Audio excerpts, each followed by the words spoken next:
congratulations, first of all, another cup final. Thank you. Obviously, the fact that you're going to be facing Chelsea in the final brings back memories of 2 years ago. Not just facing them in 2 cup finals, but the fact that at that point you were fighting on 4 fronts as well. I just wonder, from the experience of 2 years ago, is there anything that you've learned from that will maybe help this time around? Didn't think about it, to be honest, because we are far off having 4 finals. We qualified for 1. But we learned that it makes no sense to plan the next one if you didn't even play the first one. So, there's nothing in. It depends all.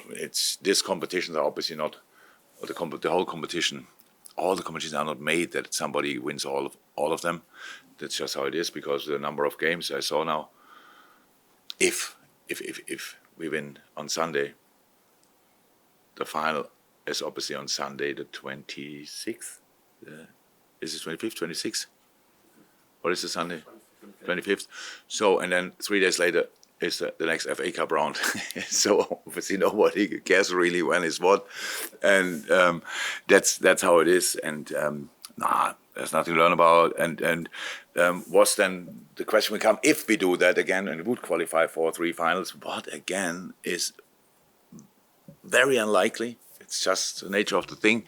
Then everybody will ask, what does it mean for next year and stuff like this? Because after we did that, obviously after was not great, but that had plenty of reasons, and it's only one of 500 reasons was that we had only 4.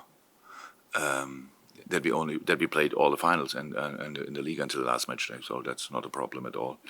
But we don't have to worry about that now. We just are happy that we could qualify for that one, and it was a really big one. The response in the dressing room was really cool.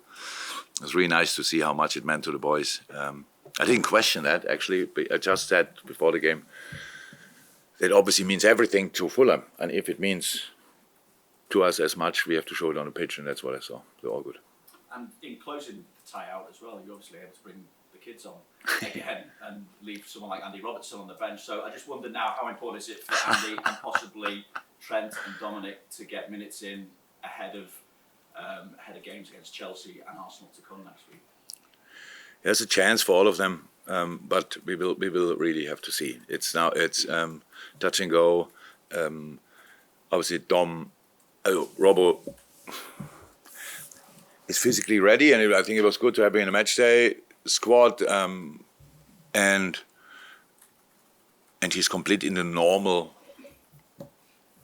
team training schedule, like Dom from tomorrow on. He had yesterday's session. Today I think he has a day off as well, and then from tomorrow on is completely normal. That means he's obviously ready for minutes. With Trent, is it already Norwich or is it the game after? We have to see. He was not in team training, not even parts of team training yet. So if he can be in tomorrow, then I have to make a decision there. That's it pretty much. So with these boys, and then we will see. It would be absolutely very helpful if they all could be involved, but we have to see. And obviously, I have to ask about Mo. I take it that he's back and started that intensive treatment as well. Have you spoken to him? How's he reacted to you as well, to this criticism that he's received about loads? No, we didn't speak yet about it. I didn't see him for that. But we can look. That's the world we are living in. So it's just I think even most people in Egypt understand the situation, because we have exactly the same. I can say it again. We have exactly the same target as Egypt: make Mo as quick fit as possible. That's all. That's all we want, and I think that's how it always is. If a player's injured, we try everything to help him to get fit as quick as possible. So now it's a tournament, yeah. But it's that's the one thing, and what people say is one thing, and what is right is another thing. Sometimes it matches, but it's not always the case.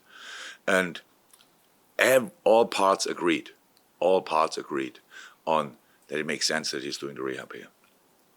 And that's what we are doing now. And we have a season to play, so we want him fit. But if he's fit earlier, then, or as long as Egypt is still in the tournament, he will go back. That's clear. So and then it's a win-win if you want. And then he's coming back after that, after the tournament or whenever. So that's the situation, nothing else. And the rest is just these blown up discussions from because somebody said something and then all of a sudden you have to react on everything. But we have to be sensible in this moment, and that means all of us have to be. The Egyptian FAs as well, so we all agree on that. And how I said last night, if I said something too early, because I said, I'm not sure, you got to ask a question, and I knew there were discussions that he might come home, but I didn't know if that was already solved or not. I have different things to do.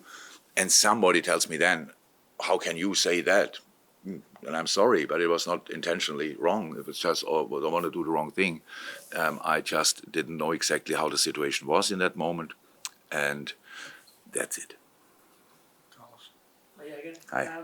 After difficult times last season, but then seeing how the players, what they've achieved so far already this season, what to say about the squad, especially if you had the injuries as well, what to say about the squad of how it turned it around? Yeah, a lot. We speak pretty much about that from the beginning of the season, if you want, because we had the turnarounds in the beginning of the season very early. Did we have a red card at Chelsea? No, that was probably the only game in the beginning where we didn't get a red card. But then Bournemouth and all the things started, and we had to come from behind and these kind of things. So we said then it helps to grow together as a group.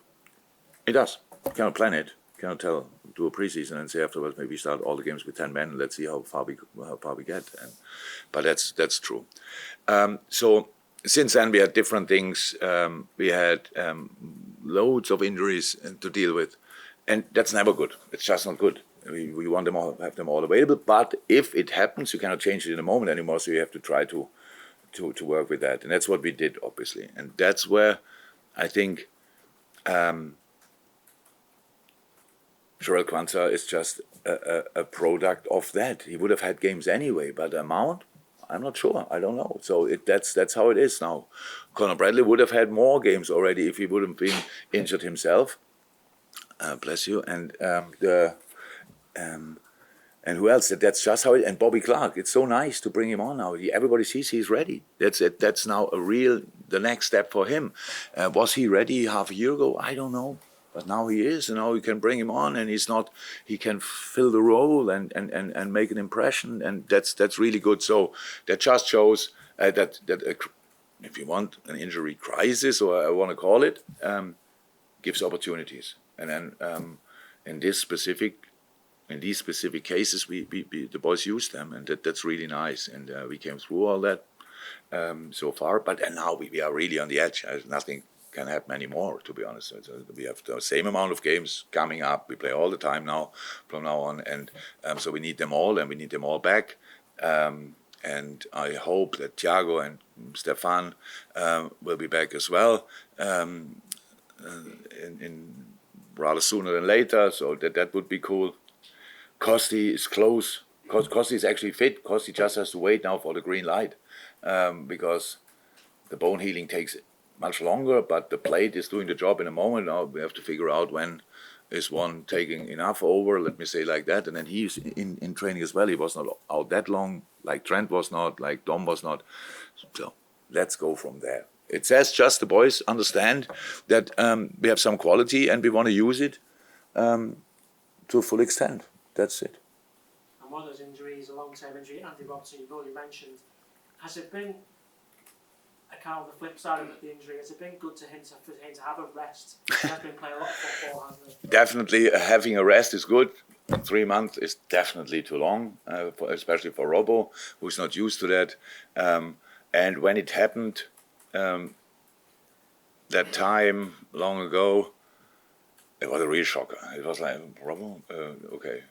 We of course knew we have Kosti, but we had an awful lot of games coming up. So in that moment, Kosti stepped in. In that moment, in the same moment, and later on, especially Joey stepped in. So that's all very, very positive. And I think Joey is definitely, if you want to have that, the winner of that season so far, because it's just back to his best. It's really cool for us and very good for him.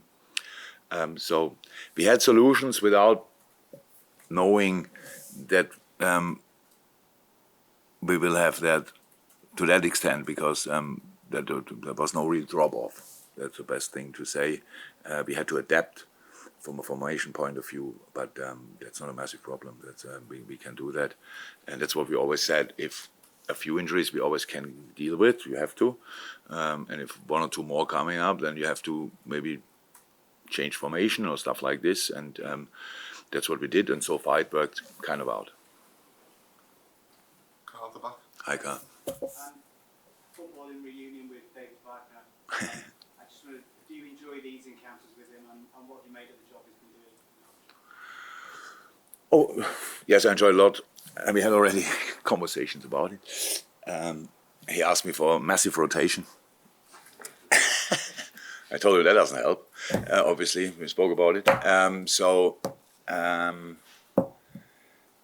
Really good job, but really difficult job. So he lost. I think the start of the season was really good, and then they lost more or less their offensive department, and that's when they struggled a bit. Now they are in touching distance with the playoff spots. Lost last night. Didn't see anything about it yet. About Leeds game, but lost last night, and obviously have big games coming up. So championship season itself is already pretty intense. But if you have a longer FA Cup run in it, it's obviously very similar to a very successful Premier League season with international football or something like that, because the amount of teams in the league and the amount of games you have.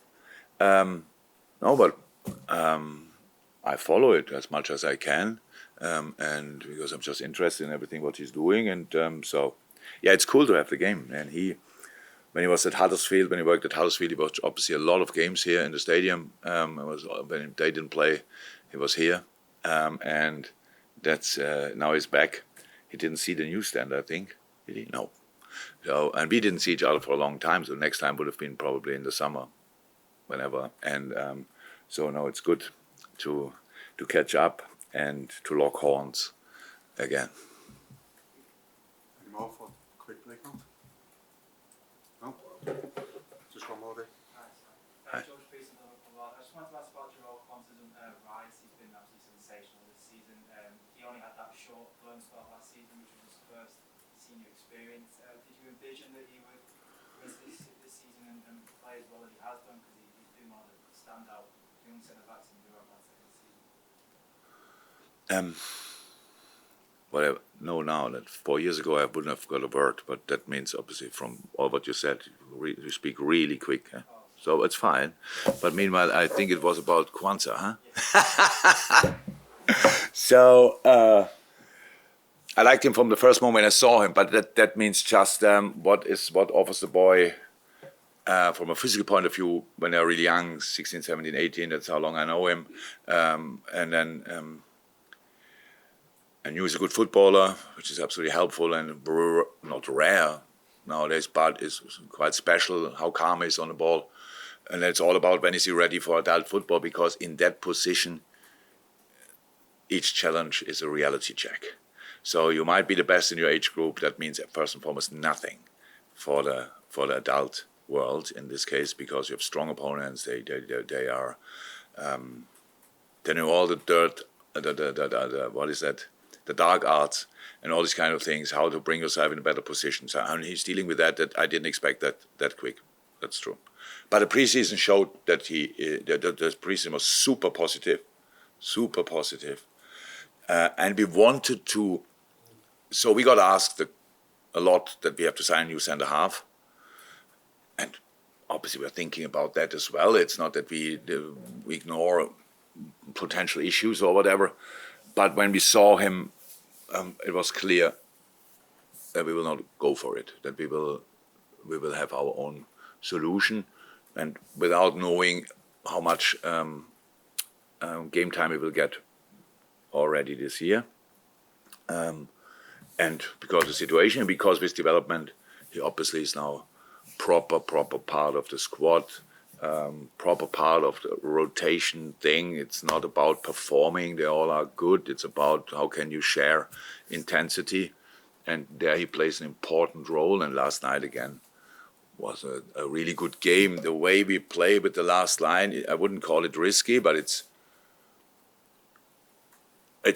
not a normal centre-half game. So we have a lot of 1v1 situations.